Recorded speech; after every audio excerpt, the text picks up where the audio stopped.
वंदे कृष्णम. महर्षी वेदव्यास म्हणाले, हे देवर्षे, आपण माझ्याबद्दल जे काही म्हणालात ते अगदी खरे आहे. एवढी सगळी ग्रंथरचना करून देखील माझ्या मनाला समाधान नाही आणि त्याचे कारणही मला समजत नाही. आता आपणच ते कारण मला सांगावे. देवर्षी नारद म्हणाले, हे प्रभो, आपण अद्याप भगवंतांच्या निर्मल यशाचे गुणगान केले नाही. जसे धर्म इत्यादी पुरुषार्थांचे निरूपण केले आहे, तसे भगवान श्रीकृष्णांच्या महिम्याचे अजून निरूपण केले नाही.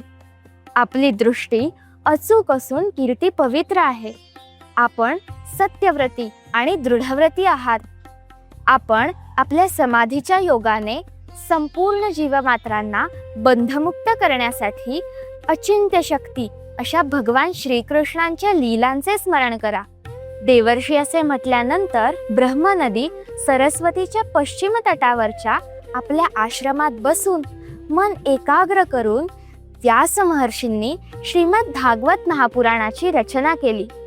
भगवंतांची भक्ती हे एकमेव सर्व अनर्थांच्या निराकरणाचे प्रत्यक्ष साधन आहे. मात्र हे साधन संसारी लोक जाणत नाहीत. हे लक्षात घेऊनच व्यास महर्षींनी श्रीमद भागवत महापुराणाची रचना केली.